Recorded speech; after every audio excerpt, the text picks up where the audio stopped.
پرویز مشرف سے، تو پرویز مشرف صاحب نے ایک ذریعے سے تجویز بھجوائی میاں شریف صاحب کو، والد محترم، میری بھی ان سے ملاقاتیں تھیں، تو ان کو تجویز بھجوائی کہ جی آپ نواز شریف صاحب کو سٹیپ ڈاؤن کرائیں اور شہباز شریف کو،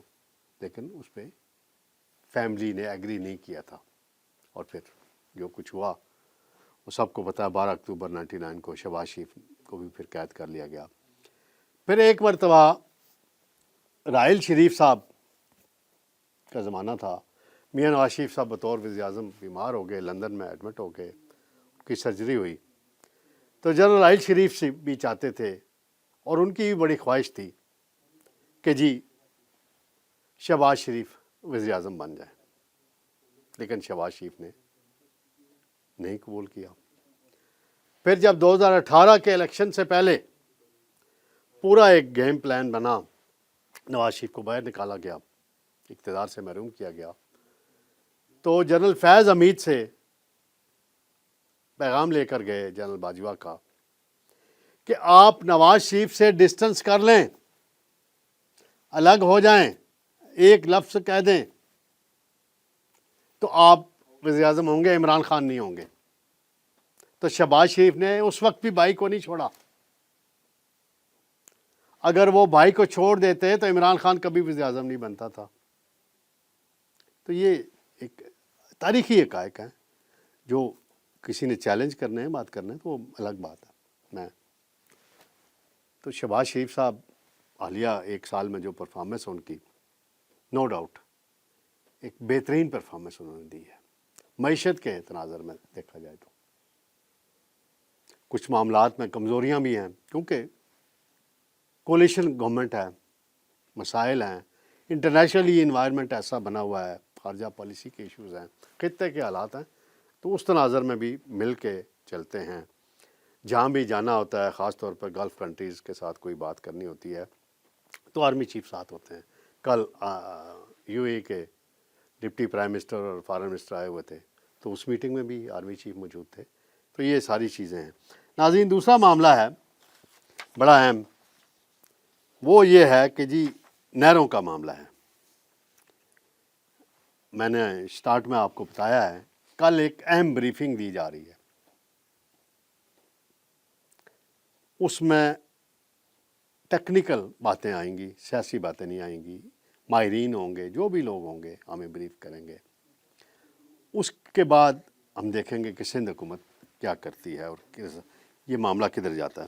کل بھی میں نے ذکر کیا تھا معین بھٹو صاحب کا، وہ کہتے ہیں 2 نہریں سندھ میں، 2 بلوچستان میں اور 1 پنجاب میں بننی ہیں، اور گرین پاکستان منصوبہ ہے اس پہ، اور ایک وہ کہتے ہیں کہ جی یہ معاملہ غلط فہمی اور مشاورت نہ ہونے کی وجہ سے تنازع کا شکار ہوا، اب مذاکرات شروع ہو چکے ہیں اور خوش اسلوبی سے مسئلہ حل ہو جائے گا۔ پھر یہ انہوں نے بات کی ہے۔ پھر نوید قمر صاحب کا ڈان ٹی وی پہ انٹرویو ہے، ناظرین ریکارڈ پہ موجود ہے، وہ بھی کہتے ہیں ایک نہر ہے جس پہ ہمیں اعتراض ہے، باقیوں پہ ہمیں اعتراض نہیں ہے۔ وہ پنجاب حکومت کا موقف ہے کہ وہ نہر دریائے ستلج سے نکلنی ہے، دریائے سندھ سے نہیں نکلنی، لیکن پھر بھی کہ اتنا بڑا ایشو بنا دیا گیا ہے، بن گیا ہے اس کا، اب اس کو کیسے حل ہونا ہے،